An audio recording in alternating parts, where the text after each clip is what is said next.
सोनी जी सिर आज मुखे जिम्मेदार थियण खां कोई नथो रोके सके। केर ॾिसी ना वठे मजदूर इन सिर खे हाली लुकाए छॾाई ते। हाणे मुखे कम करण जी भी जरूरत कोन पवंदी।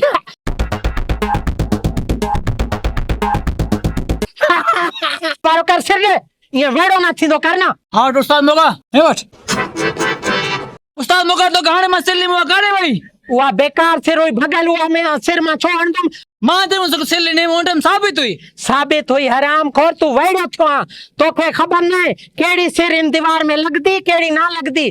तू मजदूर थी रहा मिस्त्री थियण जी कोशिश ना कर घणी। हाने सिर दे वाल कर। हाजिर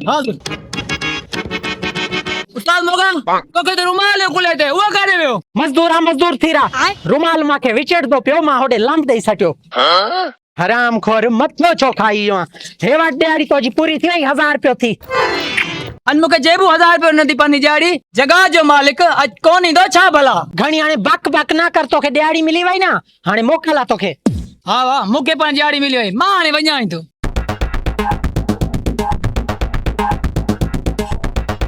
लखे करोड़े जी सिरा सोन मिली यो आज मुखे जिम्मेदार थियण खां कोई नथो रोके सके। हाने मां भी मोकल कया। हेलो बसर मां कम पंजो छड़ा चुको आ शिकार हाने जार में फांसी चुको आ लिखी वञ असां जाणू असां जो कम जाने। हिनी 400 रुपया रंग वारी डब्बी कमाल करे छडियो। गुलशेर हाने इनके लिखा तो जल्दी हलूं शिकार जार मां निकरी न वने। खबरदारी तो पी रहो कारे होंदो पिया हो कम छडी।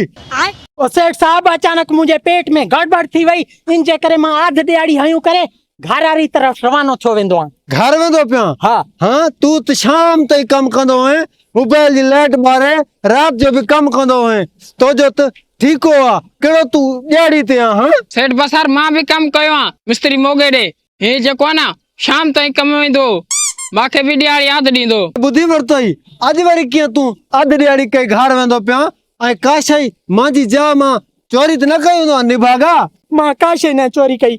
अच्छा काशई न चोरी कयो न पो निभागा कच्छ में छा खयो न। हां अचानक रेडी आरो आयो सब्जी आरो मां चुम जे घर दे बस सब्जी ना हुंदी मां सब्जी छो ना वरती वणाइन जे करे मां किलो बसर वरतम। बसरन जो मां गोला में हुया दिखा सही कच्चान पक्कान मिठान खट्टान चेक त करा हैरत कर। सब कच्चा बसर इन तवाजे कम जाना है न कम जाना है न आखिर में जेके बचा प्यास मां कबाड़ मां वरता मास।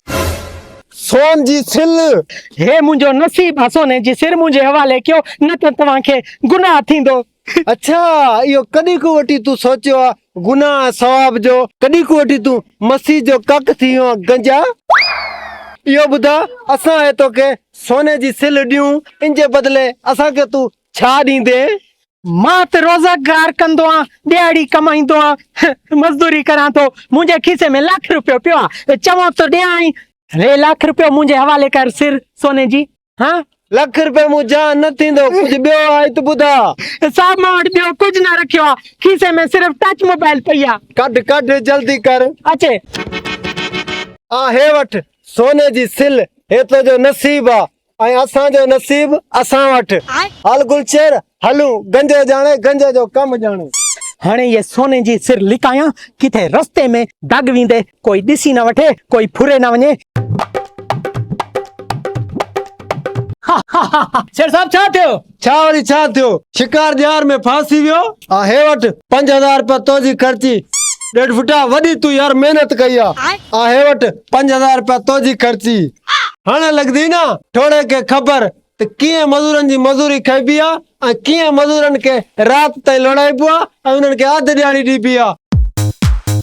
लगे तो शाही खजाने जी आ बादशाही सिरा सोने जी केडी ना वजनी आ। Oh no! हे रंग माजे हथन के छो लगियो लगे थे या सिर कूड़िया सोने जी ना है हूँ हराम खोर तमा के चट्टी हणिया मुझो टच मोबाइल भी हणिया खीसे में लाख रुपयो पियो मोगे जी मार खबे ना चार।